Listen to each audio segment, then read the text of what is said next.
할아버지 묻힌 날. 그저께 돌아가신 할아버지 생각으로 머릿속이 꽉 차 있어 스케이팅은 처음부터 재미가 없었다.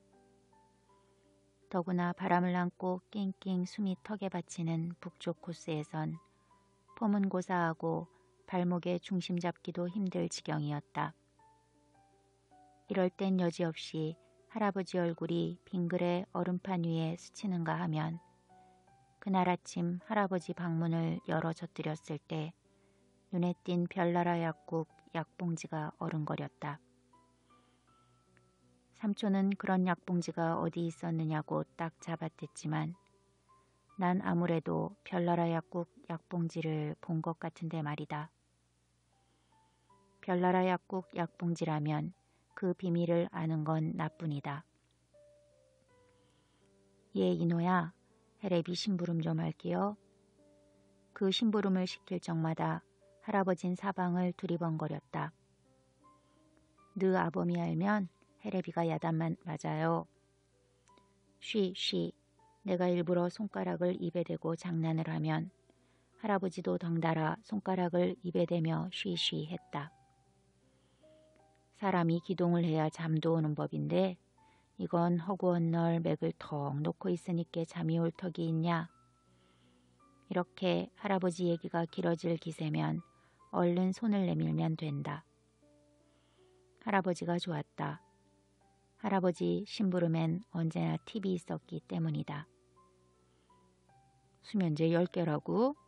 야 이놈아, 누구를 잡으려고 이러냐? 야 이놈아, 할아버지가 잠이 안 오는 건 나이가 많아서 그런 거야. 어쩌고 저쩌고 꾀도 꼬치꼬치 캐묻고서야 겨우 2알 정도만 넣어주던 약사 아저씨다. 그런 심부름을 5번. 할아버지가 돌아가시기 열흘 전쯤이었던가. 그 비밀을 아는 건 오직 나뿐이다. 뭐 저런 게 다 있어? 폼도 형편없는 이제 스케이팅을 막 배우기 시작한 듯한 어른이 큰 키를 꾸부정하니 2팔을 온통 내저으며 내 몸을 스친 여파로 몹시 휘청거리고 있었다. 바람을 등지고 신나게 뽑을 수 있는 남쪽 코스였다. 허리를 착 굽히고 한쪽 다리를 뒤로 길게 뻗었다가 동그라미를 살짝 그리며 안으로 모아오고 그렇게 신나게 지쳐나가다 보면 코너 돌기. 왼쪽 발을 살짝 앞으로 내디디며 몸 중심을 얹은 다음 오른발을 잽싸게 앞으로 꺾어 나가는 재미란 참으로 긴 2달 동안의 겨울방학의 지루함을 싹 씻어주고도 남는다. 그러나 다시 얼굴에 바람이 덮치고 숨이 턱에 치닫는다. 요류 파동인가 뭔가 때문에 마냥 길어진 겨울방학이 요즘 갑자기 지루해진 것처럼 북쪽 코스는 딱 질색이다. 아침나절 할아버지를 실은 장의차에 올라타지 못한 게 이만저만 분한 게 아니다. 영하 15도예요. 15도. 이 추운데 애들은 산에 못 타러 데려가요. 삼촌은 그렇게 나를 떼어놓았다. 삼촌도 밉지만 삼촌 말이라면 언제나 맥을 묻추는 아버지나 엄마가 시시하기만 하다. 아버지는 툭하면 삼촌을 찾았다. 전화로 삼촌을 불러선 우리 시장에 어떤 사람이 말이야. 거 있잖아. 무슨 물건 좀 놨다가 걸렸는데 말이야. 동생이 좀 알아봐줘야겠어. 이렇게 고래고래 소리를 지르면 아버지를 찾아온 방문객은 참말이지 존경스런 눈길로 아버지를 바라보는 것이다. 시장에 무슨 일이 있으면 거 제시 힘 좀 빌려야겠어 하고들 아버지를 찾으면 아버진 항상 자랑스럽게 쟀다. 누구에게 물어도 삼촌 직업은 회사원인데 뭐 다 그렇고 그런 걸 가지고 재고들 야단이다. 할아버지가 무서워하는 사람도 바로 삼촌이다. 삼촌 앞에서 슬슬 눈치를 보며 삼촌과 맞닥치는 걸 좋아하지 않는 할아버지였다. 제발 자식들 낯도 좀 생각해 달라고요. 아버진 입이 10개 있어도 우리한테 허실 말씀 없으시다고요. 대개 술이 취한 중에 하는 소리였지만 할아버진 정말 작은 아들 앞에서 맥을 못 추고 큼큼 헛기침을 하며 피해 나가곤 했다. 듣고 보면 할아버지가 그렇게 길을 못 펼 내력이 있긴 했다. 말도 마라. 오죽 못 먹었음 속이 그렇게 망가졌겠어. 애들 아빠가 자취하던 얘기를 들어보면 기가 차다고요. 아버지의 윗병 얘기만 나오면 엄마는 의뢰 아버지가 어렸을 때 죽도록 고생한 얘기를 남들에게 자랑처럼 쏟아놓는다. 아버지와 삼촌은 어렸을 때부터 서울에 와 고학을 했다. 작은 엄마와 엄마는 한자리에 앉기만 하면 자기네들이 그걸 직접 보고 겪기라도 한 듯 남편들의 자수성가한 얘기를 펼쳐나간다. 얘 아빤 글쎄 떨어진 고무신을 기워 신다가 바늘이 손가락에 박혀 병원 치료도 한번 못 받고 덧나는 바람에 3년을 혼났대요. 어이구 지겨워 하는 표정으로 엄마가 얘기를 꺼내면 형님 말도 말아요. 우리 그인 아버님께 학비 좀 얻으러 갔다가 도끼자루로 늘씬하게 두들겨 맞고 80리 시골길을 맨발로 쫓겨왔대지 뭐예요. 어이구 지겨워. 어이구. 고생이란 고생은 몽땅 털어 짊어지고. 처음 시집이라고 와보니 기가 막히대요. 쩔어 빠진 이불 하나가 전 재산이었으니까. 그러니 지금 아무리 잘 먹은 못해 햇볕에 나선 걸 보면 얼굴이 누렇게 병색이 골수에 밴걸. 푹푹 한숨까지 몰아쉰다. 이런 얘기 끝에는 의뢰 할아버지가 농고에 오른다. 할아버지가 범인이다. 아버님이 도대체 왜 그렇게 완고하셨는지 몰라? 집안 형편이 그렇게 백판은 아니었던가 보던데. 한마디로 미혹한 거지 뭐. 할아버지는 두 아들이 상경해버리자 부모의 명을 어기는 자식은 자식이 아니라고 일절 자식들과의 접촉을 끊어버리고 말았다는 것이다. 그렇게 외고집으로 버티며 자식들이 자수성가해서 부모를 서울로 모시겠다고 나섰으나 막무가내로 마다하길 3년 전까지였다. 당신의 잔뼈가 굵은 땅, 피땀으로 구석구석 보듬어진 면마직이 되지도 않는 전답을 버릴 수가 없었던 것이다. 그러나 그렇게 막무가내로 버티던 할아버지도 끝내는 함께 10여 년 살아온 둘째 할머니가 돌아가시자 어쩔 수 없이 잔뜩 풀이 죽어가지고 아버지를 따라 올라왔던 것이다. 그게 3년 전, 그러니까 내가 국민학교 5학년 때였다. 할아버지가 처음 우리 집에 오셨을 때 난 참말이지 창피했다. 텔레비전 장수무대에 나오는 그런 신수가 훤한 할아버지가 아니라 새마을 뉴스에 가끔 나타나는 우악스런 그런 노인들과 너무나 닮았기 때문이었다. 우리 동네 복덕방 할아버지들에 비해도 너무너무 촌스러웠다. 얼굴이 검은 것도 그렇거니와 수염 하나 없이 반반한 얼굴에 광대뼈가 유난히 붉어졌다. 무엇보다 허리가 착 굽어진 게 볼성이 좋지 않았다. 할아버진 가래침을 카악 꼬나 아무데나 뱉었다. 두 손가락으로 코를 힝 풀곤 바지춤에 썩썩 닦았다. 아버님 옷 좀 벗어놓으세요. 그렇게 때가 졸졸 흐르는 걸 입으면 남들이 욕을 해요. 할아버지에 대한 핀잔은 이렇게 시작되었다. 밥하는 누나도 할아버지 내복을 물에 헹구며 호들갑을 떨었다. 아줌마 이 좀 보세요. 글쎄 보리쌀만 하지 뭐예요. 어찌나 목청을 크게 했는지 앞집 식모까지 달려와 끼들끼들 웃었다. 아버님 제발 아범 친구들 보고 절절매지 마세요. 아범은 얼굴이 뜨거워 못 견디겠대요. 할아버지는 동부시장 아버지 친구들이 집에 오기만 하면 몸둘 바를 모르고 절절맸다. 또 깎듯이 존댓말을 썼다. 시장 우리 가게 점원이나 엄마 돈으로 시작한 미장원 누나들 보고도 마찬가지였다. 얘, 넌 도대체 할아버지 목욕물 좀 데워드리면 손모가지가 떨어지니? 2달이 넘도록 목욕을 안 하는 할아버지를 두고 애꿎게 밥하는 누나만 나무랐다. 양치질을 하던 형이 밥하는 누나의 옆구리를 걷어찼다. 밥하는 누나가 죽을 것처럼 엄살을 피운 건 물론이고 그 바람에 하루 종일 소란이었다. 할아버진 슬슬 눈치를 보며 배돌다가 슬며시 밖으로 나가버렸다. 아버진 아버지대로 할아버지를 나무랐다. 좀 다른 노인네들처럼 밖에 나가 바람 좀 쐬세요. 맨날 집에만 박혀 궁상 좀 그만 주시고. 그 다음은 엄마를 윽박질렀다. 당신 아버지 용돈 좀 자주 드리면 못 써? 도대체 옆에 내가. 생사람 잡지 말아요. 용돈을 안 드리긴 누가 안 드렸단 말이에요. 이런 식으로 와장창하면 할아버진 머쓱한 얼굴로 주머니를 뒤적이며 얘 아니다. 애미가 늘 이렇게 주는걸 하다가 아버지와 엄마가 맞설 기세가 좀처럼 가라앉질 않으면 슬그머니 뒷곁으로 돌아가곤 했다. 할아버지에게 신나는 일이 있다면 그건 뭐니 해도 집안에 일거리가 생겼을 때였다.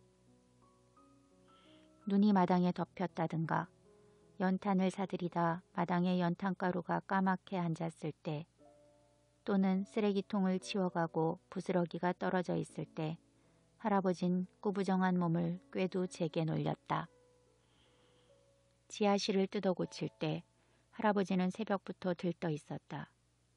그 깊은 지하실 속을 수십 번이나 들락거리며 부숴낸 시멘트 조각들을 밖으로 날랐다.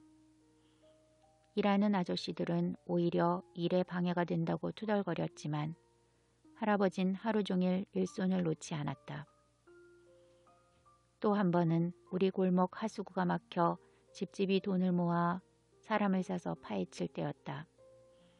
할아버진 아예 우통을 벗어버리고 맨발로 거기에 끼어들었던 것이다.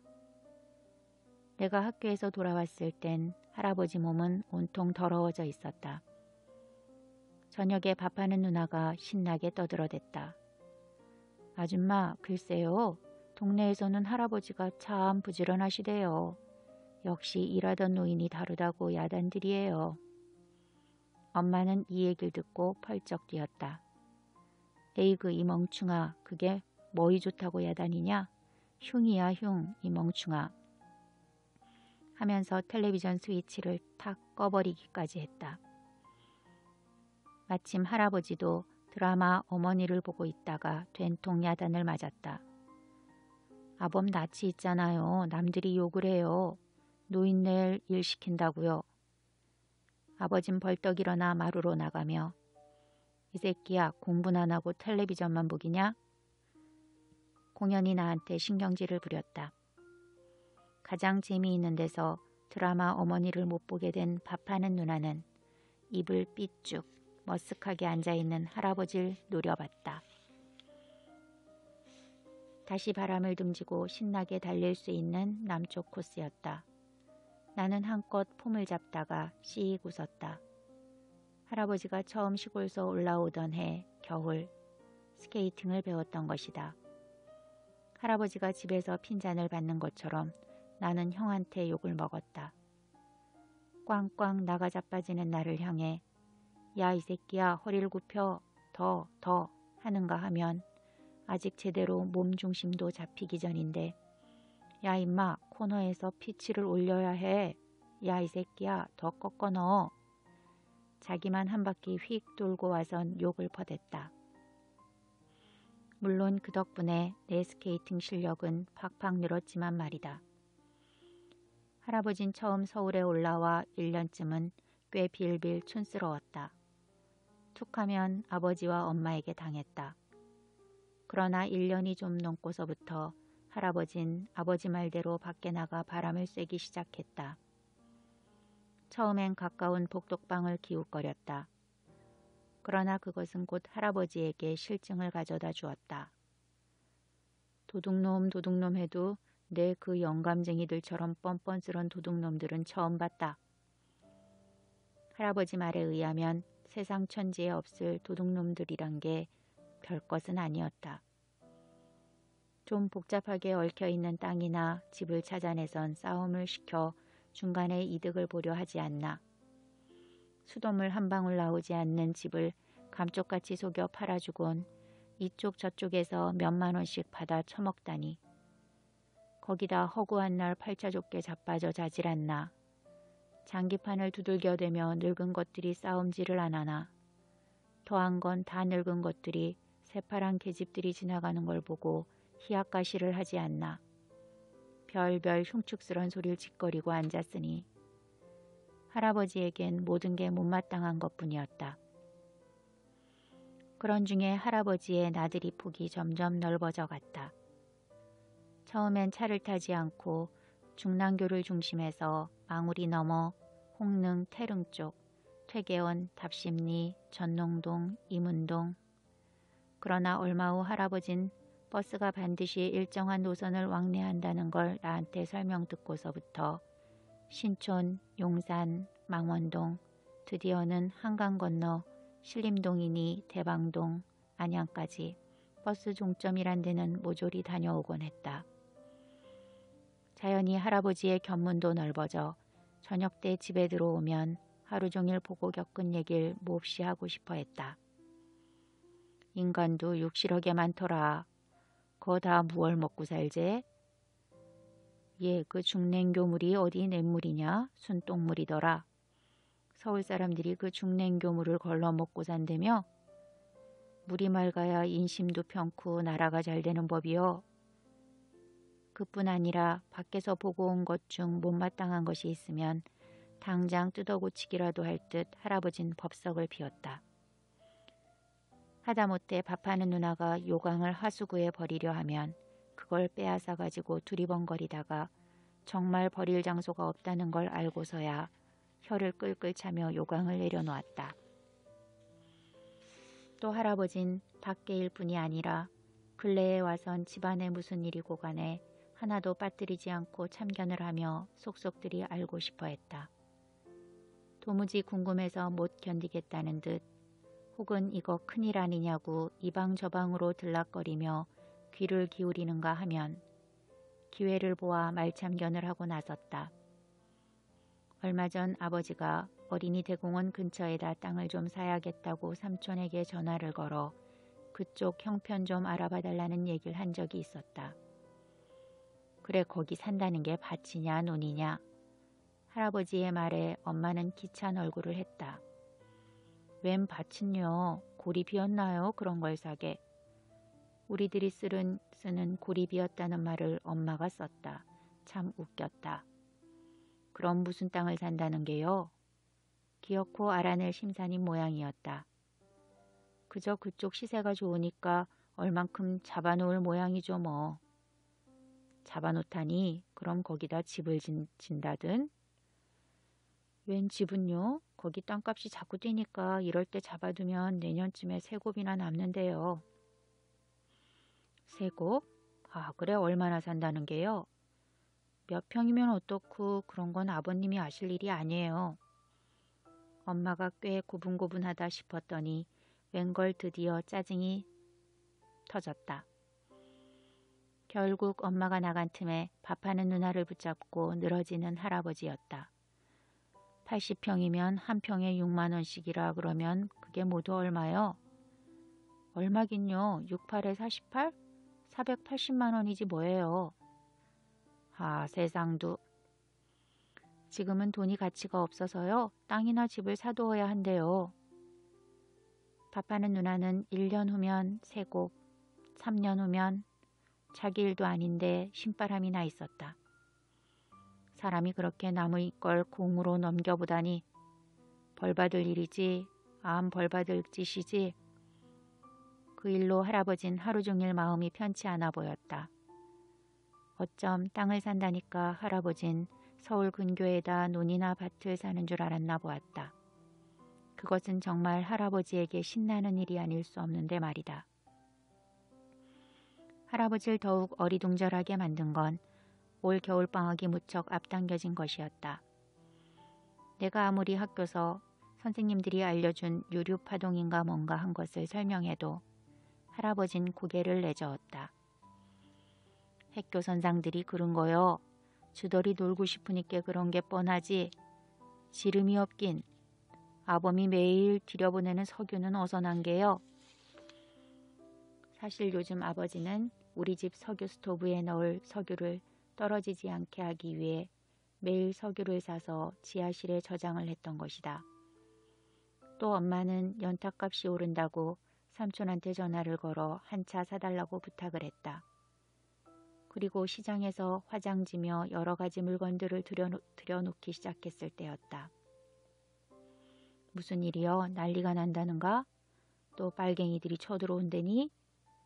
난린 무슨 난리예요? 아버님은 잠자쿠나 계세요. 엄마는 동네 여자들이 부러운 듯이 우리 집을 기웃거리며 연탄 나르는 것을 바라보자 할아버지를 톡 쏘았다. 밥하는 누나는 공연히 신바람이나 할아버지의 궁금증을 풀어드렸다. 지금 물건값이 막 뛰거든요. 석유를 다른 집에서 한 방울이나 살 수 있는 줄 아세요? 뭐든지 지금 많이 안 사두면 이제 큰일 날 거예요. 그러나 할아버지는 도무지 뭐가 뭔지 모르겠다는 듯 고개만 회회 저었다. 할아버지는 우리 집의 종손인 형을 끔찍이도 위했다. 그러나 정작 형은 할아버지를 그닥 달가워하지 않았다. 달가워하지 않을 뿐더러 항상 우리 종손 하는 할아버지가 싫다는 걸 노골적으로 나타내 보이기도 했다. 이때 형은 성적이 형편없어 갑자기 미술특기생으로 대학 예비고사를 치렀다. 그리고 본고사를 위해 요즘 미술학원에서 살다시피 했다. 이것은 다 삼촌 덕이었다. 삼촌은 미술대회라곤 한 번도 나가보지 못한 형에게 무슨 특상이니 우수상이니 하는 걸 만들어 주었던 것이다. 할아버진 아침에 나가 밤늦게 미술학원에서 돌아오는 형을 버스 정류장에서 기다리는 걸 낙으로 삼았다. 어떤 날은 12시가 되어서야 돌아오는 형을 앞세우고 기세가 당당하게 들어서며 얘 애미야 인수 뭐 좀 먹여 재워라. 우리 집 장손이기 때문이다. 이런 할아버지에 대해 형은 거의 신경질적이다. 한 번은 할아버지가 버스 정류장에서 기다리고 있는 줄 번연히 알면서도 일부러 한 정류장 앞에서 내려 다른 길로 돌아왔던 것이다. 이럴 때 집안은 벌컥 뒤집힌다. 그런 얌체 같은 형이 야단을 맞는 게 아니라 주책 없이 밤늦게 나가 있는 할아버지에 대한 모두의 불만이었다. 모시러 나간 밥하는 누나한테 등을 떠밀려 들어오며 할아버진 거 늙으면 죽어야지. 이젠 눈도 안 베지 뭐냐 하며 형을 보지 못한 걸 못내 아쉬워했다. 언제부터인지 우리 집에서는 할아버지를 망령이 들었다고 단정해버리기 시작했다. 망령이 들어도 단단히 들었다는 것이다. 노이로제예요. 형은 그렇게 진단했다. 밖에서 일어나고 있는 일에 대한 할아버지의 못마땅하다는 듯한 투덜거림이라든가 집안 식구들의 움직임에 대한 지나친 관심, 심지어는 밤마다 집 안팎을 돌며 연탄가스를 두고 하는 걱정이 노이로제란 것이다. 할아버지의 망령이란 병에 대해서 어머니는 삼촌네 집에 전화를 걸 적마다 속상해 죽겠다고 했다. 정말 미치겠다니까. 긴 겨울방학이 시작되기 열흘 전쯤이었다. 바람이 싱싱 몰아치는 어느 저녁 나절에 할아버지가 생선을 잔뜩 사가지고 들어오셨다. 동태 2마리, 고등어와 이면수가 각각 4마리, 삼치가 2마리. 이것을 풀어보던 엄마가 기찬 얼굴로 할아버지를 쳐다보았다. 아버님, 이런 거 사오시는 거 누가 보면 욕해요. 뒷곁으로 슬며시 돌아가는 할아버지를 향해 엄마는 한숨을 몰아쉬었다. 밤늦게 들어온 아버지는 이 얘기를 듣자 밥숟가락을 탁 놓으며 집에 노인네 하나 계신데 그래 반찬 하나 제대로 못 해드려 손수 그런 걸 사오시게 해?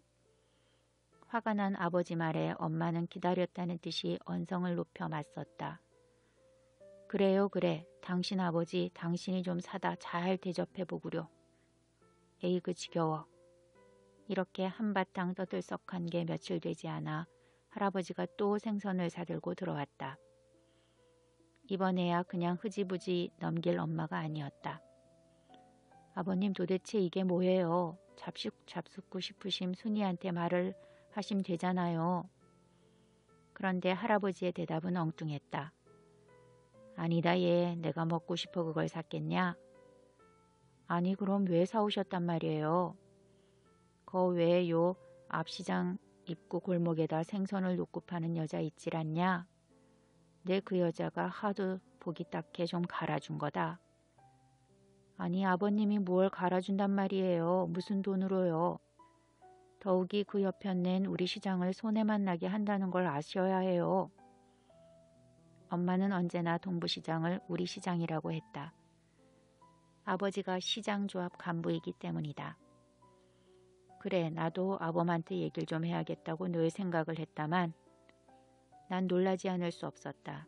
할아버지가 할아버지 의견을 아버지한테 말한 적이 한 번도 없었기 때문이다. 그 여자 말을 들으니 시장에서들 장사도 못하게 한다던데 거 어디 돈 없고 힘없음 살기나 하겠냐. 그렇게 생각해서 그런지 할아버지의 말은 여느 때와 달리 좀 기운이 있었다. 무슨 말씀이에요? 팔고 싶으면 시장에 들어가 팔라는 거 아니에요? 글쎄 그게 그렇다더구나. 시장 바닥을 한 귀퉁이 깨고 앉을래도 보증금을 내라. 세금을 바쳐라. 앵간히 뜯어맥히니 거 어디 짧은 미천에. 그만한 힘도 없음 아예 장사할 생각을 말아야죠. 한마디로 갈라놓고 엄마는 에이 거지 같은 것들 때문에 부르르 일어서서 방으로 들어갔다. 무슨 죄받을 소리여? 할아버진 방 쪽을 향해 분명한 말로 무슨 죄받을 짓이냐고 엄마를 나무랐다. 난 그런 할아버지가 좋았다. 학교에 나가야 할 2차 소집일. 그동안 주어진 방학과제를 제출하고 집으로 돌아오다가 끔찍한 광경을 보았다. 시장 다리 건너 길바닥에 생선을 놓고 파는 아줌마의 얼굴이 온통 피투성이었다. 사과 개짝 속에 넣어져 있던 연탄불이 쓰러져 눈 위에서 칙 연기를 냈다. 번데기가 쏟아져 작은 벌레들처럼 고물고물해 보였다. 그 쏟아진 번데기를 그 아줌마의 딸애가 주워 담으며 징징 울고 있었다. 그 생선 아줌마는 파출소 순경에게 무엇인가 얘기를 하다간 느닷없이 시장 쪽을 향해 악을 썼다. 피범벅이 된 얼굴에 눈이 유난히 번쩍거렸다. 구경꾼들 속에 할아버지의 꾸부정한 모습이 보였다. 반가웠다. 내가 할아버지 손을 잡았을 때 그저 잠깐 돌아보았을 뿐 할아버진 무척 화난 표정이었다. 시장 경비원들이 나와 생선 괴짝을 집어던지자 그 생선 장수 아줌마는 경비원의 다리를 붙잡고 이 개 같은 놈들아 우리 식구 먹여 살려라 악을 썼다는 것이다. 경비원의 주먹이 그 아줌마의 얼굴을 원투 갈겼다고 옆집 제식이가 신나게 설명해 주었다. 어쨌든 생선장수 아줌마의 얼굴은 피범벅이었다. 그날 저녁 나는 할아버지가 입에도 못 댄다는 술을 먹고 들어온 걸 보았다. 할아버지는 탱탱한 동태 묶음을 마루에 팽개쳤다. 그리고 버럭 고함을 질렀다. 더러운 놈들, 개만도 못한 것들. 그러면서 할아버지는 마루에 털썩 걸터 앉으며 병태 이놈, 너 이리 좀 나와 나 좀 보자. 아버지의 이름이 병태였다. 할아버지가 아버지의 이름을 이렇게 대놓고 부르는 걸 본 적이 없다. 이제 막 들어와 잠옷으로 갈아입던 아버지가 어리둥절한 표정으로 나왔다. 내 술 좀 마셨다. 아버지 이름을 냅다 부를 때보다는 다소 죽은 목소리였으나 뭔가 따질 참인 모양이었다. 사람이 그런 법이 없는 게요. 사람이 사람 불쌍한 걸 알아야지 그런 법이 없는 게요. 도대체 왜 이래요 이러시길. 몰라서 묻냐? 혼자 잘들 처먹고 잘들 살라지. 개같은 놈들. 맞대놓고 얘긴 하지 않았지만 할아버지의 말들을 주워 맞춰보면 낮에 생선 아줌마가 시장 경비원들에게 맡게 된 것이 요는 아버지가 시킨 일이 아니냔 추궁이었다. 나는 낮에 할아버지가 구경꾼들 틈에 끼어 꾸부정하니 환한 얼굴로 서 있었던 이유를 알 것 같았다. 생선장수 아줌마의 피범벅된 얼굴이 떠올랐다. 아버님이 글쎄 누굴 동정하고 어쩌고 할 형편이에요? 그것도 한두 마리나 사오신 몰라도. 아니 어쩌자고 돈을 그렇게 우습게 하시죠?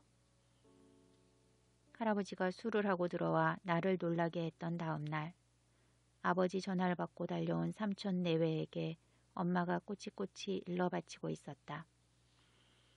망령이 드셔도 단단히 드셨단 말이야. 아버지는 담배 연기를 길게 내뿜으며 괴로운 얼굴을 했다. 형님, 아버지를 병원에 모시고 갑시다. 잠자코 듣고만 있던 삼촌이 결론을 내렸다. 요즘 노인들이 정신과 병원을 많이 온답니다. 어디 아버지 병이 그런 병원에 나갈 병이냐? 망령이 들었다니까 망령. 이러니 저러니 하고 그날 하루 내내 어른들은 할아버지 문제에 대해서 의논을 했다. 엄마는 삼촌이 왔다고 술상까지 크게 차려내면서 말이다. 할아버진 뒷곁 할아버지 방에서 꼼짝을 안 했다. 그렇게 두문분출하길 근 일주일은 되어서 찾아간 내게 할아버지는 잠이 오지 않는다며 수면제를 부탁하기 시작했던 것이다. 그게 바로 그저께 할아버지 돌아가시기 열흘 전쯤이었다. 그러니까 자꾸 이렇게 할아버지 얼굴이 얼음판 위에 어른거리는가 하면 별나라 약국 약봉지 생각이 불쑥 치밀곤 하는 것이 아닌가. 스케이트를 벗으면서 난 만수를 좀 만나야겠다고 생각했다. 국민학교 6학년 때 한 반이었을 뿐 아니라 중학교 배정 추첨에서도 같은 학교에 떨어진 만수였다. 그러나 어쩐 일인지 만수는 중학교 입학한 지 두어 달 만에 학교를 그만두어 버리고 만 것이다. 학교를 그만둔 걸 안 것도 이번 겨울방학 이 스케이트장에서였다. 스케이트장 정문을 나와 두 길을 한 바퀴 돌아가야 만순의 판잣집이 있었다. 스케이트장 철조망이 만순의 판잣집 뒷벽에 걸려 있었다. 그렇게 가깝게 붙어 있으면서도 만수는 한 번도 이 스케이트장 안에 못 들어갔다는 것이다. 더러워서 안 들어갔다고 했다. 날 갈았니? 자식은 언제나 내 스케이트만 보면 다 떨어진 가죽 장갑을 끼고 나와 폼을 재며 날 갈았니? 묻는다. 얻어타는 주제의 말이다. 울 할아버지 죽었다. 돌아가셨다는 말보다 죽었다가 더 좋을 것 같아서였다. 뭐? 누가 죽어? 만수는 스케이트 날을 찡그린 눈으로 훑어보며 건성으로 물었다. 울 할아버지 죽었다고. 난 좀 짜증스러워졌다.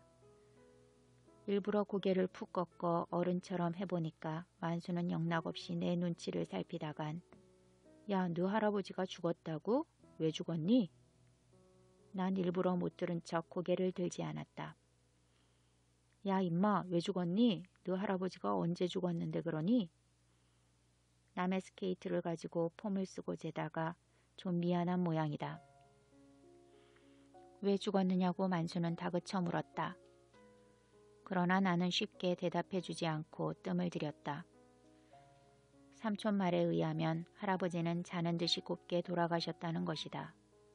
고혈압으로 말이다. 평소 혈압이 좀 높으신 편이었지만 이렇게 급작스레 가시리라고는. 삼촌이나 아버지는 몰려오는 조객들에게 할아버지가 돌아가신 게 도무지 믿어지지 않는다며 꺽꺽 울음을 삼켰다. 믿어지지 않는 건 사실 나였다.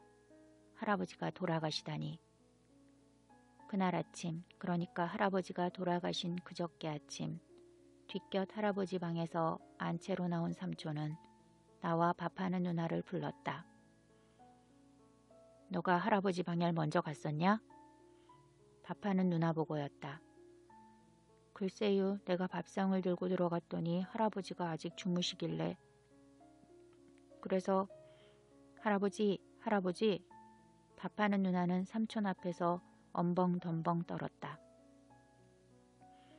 그건 그렇고 뭐 본 게 없느냐니까. 본 거요? 아무것도 없어. 할아버지 머리맡에 물그릇하고 무슨 약봉지 같은 게 있었던 것 같아요. 그 약봉지라면 나도 분명히 보았던 것이다. 형하고 앞마당 눈을 전부 치울 때까지 할아버지는 뒷곁에서 꼼짝도 안 했다. 이상한 일이 아닐 수 없었다. 눈이 왔다면 누구보다 제일 먼저 일어나 눈을 말끔히 치웠어야 할 할아버지 아닌가. 나는 할아버지 방문을 열어 젖드렸던 것이다. 할아버지는 아직 주무시고 계셨다. 할아버지 머리맡에는 별나라 약국 약봉지가 있었던 것이다. 삼촌, 나도 봤어요. 내가? 뭘, 약봉질? 그렇게 묻는 삼촌 얼굴이 여느 때와 달리 험악해 보였다. 이런 멍청이들, 무슨 약봉지가 있다고 그래? 할아버지가 뭐 약이나 잡수는 분이냐? 왜 안 잡숴요? 내가 할아버지 수면제를 얼마나 많이 사다 드렸다고. 이때 나는 아차 하고 후회를 했다. 할아버지는 아버지가 알면 큰일 난다고 그렇게 쉬쉬하던 것인데, 더구나 할아버지가 제일 무서워하는 삼촌이 아닌가. 삼촌은 날 무섭게 노려봤다. 이 멍청한 것들아, 할아버진 간밤에 고혈압으로 돌아가셨어. 알고들이나 있어. 덕재 의원 의사도 왔었다. 삼촌은 안방에서 오랫동안 덕재 의원 의사와 무엇인가 얘기를 나눴다.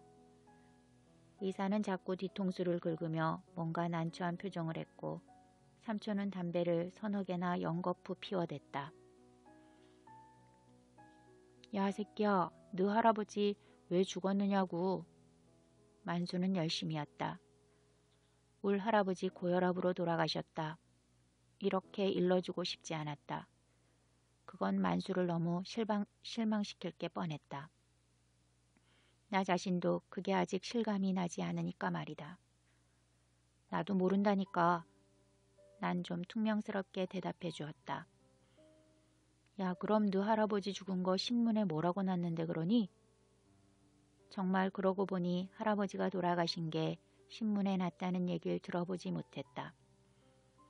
그러나 신문에 나지 않았다는 얘기를 만수에게는 할 수는 없었다. 그렇다고 신문에 나지 않은 걸 거짓말을 할 수도 없었다. 자식이 꼬치꼬치 캐물을 것이 뻔하고 그 대답을 일일이 꾸며대며 한다는 것은 결코 유쾌한 일이 아니기 때문이다. 울 할아버지 누가 죽였는지 모른다. 참 엉뚱하게 뱉어버린 말이다. 역시 만수는 그 말에 화다닥 생기를 띠며 눈알을 반짝거렸다. 누가 죽였다고? 누가 죽였니? 만수의 다그치는 말에 나는 내가 거짓말을 했으면서도 정말 할아버지를 누가 죽였을까 잠깐 생각해 보았다. 정말 할아버지를 누가 죽였는지도 모른다는 생각 때문이었다. 나는 갑자기 만수가 미워지기 시작했다. 자식은 할아버지를 죽인 범인을 금방 잡아라도 낼 듯 허세를 부렸다. 난 만수의 그 흰수작이 늘 어른스러워 보여 좋았는데 오늘은 달랐다. 다른 것도 아닌 바로 할아버지 죽음을 놓고 떠들어대는 자식이 싫었다. 내 스케이트인 줘라. 나는 만수 등에 메어있는 스케이트를 잡아당겼다. 만수는 눈이 휘둥그레져서 날 쳐다본다. 치사하게 스케이트를 놓치지 않으려고 하면서 말이다. 우리 할아버지 자살했단 말이야. 난 그냥 심통이 나서 아무 말이나 뱉어버린 것뿐이다. 할아버지가 자살하다니 말도 안 되는 소리다. 할아버지가 무엇 때문에 자살을 해? 할아버진 살기 싫다는 얘기를 한 번도 한 일이 없단 말이다. 뭐 자살? 너 할아버지 자살했단 말이니? 자식이 또 치근치근 달라붙는다. 할아버진 정말 왜 죽었나? 삼촌 말대로 할아버지가 고혈압으로 죽었다는 건 너무 실감이 안 간다. 차라리 도둑놈이나 어떤 나쁜 사람이 할아버지를 죽였다면 그게 더 나을 것 같았다. 할아버지의 원수 그리고 범인을 찾아 복수한다. 할아버지를 죽인 범인을 찾아 칼로 푹 쑤셔버렸으면 좋을 것 같았다. 너 할아버지 수은 바보구나? 자식은 아무것도 아닌 걸 가지고 꾀도 치사스럽게 추근추근한다. 울 할아버지가 왜 바보니? 바보지 뭐니? 울 아버지가 그러는데 말이야. 자살하는 사람은 수은 바보래더라. 만수영이 자살하려고 쥐약을 먹었을 때 만수 아버지가 그랬단다. 만수영은 억울해서 자기를 억울하게 도둑으로 몰아버린 사람들한테 복수를 하려고 쥐약을 마셨다는 것이다. 서비스 공장에서 일하는 만수영은 공장 부속품이 몇 개 없어진 것에 대한 죄를 뒤집어 썼다는 것이다. 쥐약을 마시고 금방 발견되는 바람에 병원에 가서 토해버리고 겨우 살아나니까 만수 아버지는 만수영의 뺨을 철썩 갈기며 야, 이 병신아, 죽긴 왜 죽어? 지질이 못난 병신이 자살하는 거요. 살아서 따질 건 따지고 해야지. 죽으면 뭐 어떤 놈이 벌벌 길 것 같으냐? 죽은 놈만 불쌍한 게요. 그러니 우리 할아버지가 자살했다면 정말 수은 바보라는 것이다. 그러면서 자식은 너 할아버지가 뭐가 억울한 게 있니? 너 할아버지가 돈이 없어 그러니? 하고 떠벌리더니 나중에는 너 할아버지 정말 자살했음 망령이 든 거야. 나는 약이 올랐다. 아버지와 삼촌 그리고 엄마도 할아버지에게 망령이 들었다고 했다. 이제는 만수자 자식까지 할아버지를 우습게 본다. 스케이트를 뺏으려 했지만 자식은 벌써 저만큼 두 가래로 내려가고 있어 그만두었다. 가슴이 이상하게 허전허전했다. 중랑천 건너 위생병원 뒷산이 하얗게 눈을 뒤집어 쓴 채 이제 막 넘어가려는 저녁해를 겨우겨우 처받들고 있었다. 하늘에 활짝 붉은 놀이 점점 엷어지면서 저녁 추위가 서물서물 중랑천을 넘어서는 시간이었다. 나는 불현듯 할아버지가 보고 싶었다. 지금 할아버지는 어디 계실까? 아무리 망령든 할아버지라도 좋다. 심부름값을 안 받아도 좋다. 다만 할아버지가 한번 보고 싶을 뿐이다. 그런데 이때 갑자기 나는 이상한 생각이 들었다. 어쩜 지금쯤 할아버지가 집에 돌아와 계실지도 모른다는 생각이었다. 산에서 할아버지를 묻으려고 하는데 갑자기 얘야 나 갑갑하다. 어이구 숨이 막힌다. 얘들아. 삼촌과 아버지는 그 소리를 듣지 못한다. 어쩜 듣고서도 못 들은 채 하는지도 모른다. 그러자 꽝꽝 못 박은 관이 뿌지직 터지면서 할아버지가 일어난다. 나는 가슴이 쿵쿵 뛰기 시작했다. 정말 할아버지는 집에 와 계실지도 모른다. 음력설을 며칠 앞두고 시장은 와글와글 들끓고 있었다. 시장 한가운데를 빠져 별나라 약국 앞다리를 건넜다. 그리고 골목 입구를 들어설 때였다. 이봐 학생. 길바닥에 생선을 펴놓고 파는 아주머니였다. 할아버지와 나는 이 아줌마한테서 번데기를 사서 둘이 몰래 먹곤 했었다. 아주머니의 얼굴은 멀쩡했다. 얼마 전 시장 경비원 아저씨들에게 얻어맞고 피투성이가 된 그때의 그 얼굴이 아니었다. 할아버지 아직 안 오셨어? 난 가슴이 철렁했다. 정말 할아버지가 살아오신 걸까? 우리 할아버지 살았대요? 얼떨결에 나는 그렇게 물은 것 같았다. 가마니 위에 꽝꽝 온 생선들이 아가리를 딱딱 벌린 채 나를 쳐다보고 있었다. 학생 할아버지가 요 며칠 전 우리 집에 오셨더랬어.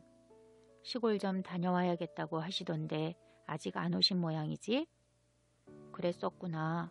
할아버진 그랬었구나. 울 할아버지 죽은 것도 몰라요? 나는 좀 심술이 났다. 이 아주머니한테서 생선을 사가지고 들어온 할아버진 엄마에게 야단을 맞았다. 그런데도 할아버지가 돌아가신 것도 모르고. 생선장수 아주머니는 생선 눈알처럼 눈을 동그랗게 해가지고 번데기를 뒤적이던 손을 멈춘다. 아니 무슨 소리야 학생? 돌아가시다니? 대체 누가 돌아가셔? 오늘 울 할아버지 장삿날이에요. 나는 조금 전 만수에게 그래 보았던 것처럼 고개를 푹 꺾었다. 아니 무슨... 생선장수 아주머니는 입을 딱 벌린 채 나를 바라본다. 그렇게 꽝꽝은 생선잎처럼 해가지고 생선장수 아주머니는 허겁지겁 허리춤에 찬 돈주머니 지퍼를 열고 돈 한 다발을 꺼내 든다. 아이고 하느님도 이게 무슨 일이야? 어째 우리 집을 다 찾아오셨다 싶었더니 오셔선 이 돈을 좀 맡아두었다가 달라고 하시길래 갑자기 수다스러워지기 시작한 생선장수 아주머니의 얼굴을 쳐다보기가 싫었다. 찌글찌글 시든 얼굴. 그 얼굴이 다시 피가 범벅이 될 것만 같았다. 무서웠다. 나는 얼른 몸을 돌려 힝하니 우리 집 골목으로 들어섰다. 해가 꼴깍 넘어간 골목길은 썰렁하니 추웠다. 덜덜 떨린다. 추워서가 아니다. 등골이 섬뜩한 게 피범벅이 된 생선장수 아주머니가 금방 목덜미를 잡을 것 같다. 어쩜 그것은 할아버지의 시커멓게 죽은 얼굴 같기도 했다. 나는 털썩 주저앉아 울어버리고 싶도록 무서웠다. 이 무서움은 내가 생선장수 아주머니를 할아버지의 죽음에 대한 말하자면 그 범인이 아닐까 생각한 데서 비롯됐는지도 모른다. 작품 읽기를 마칩니다.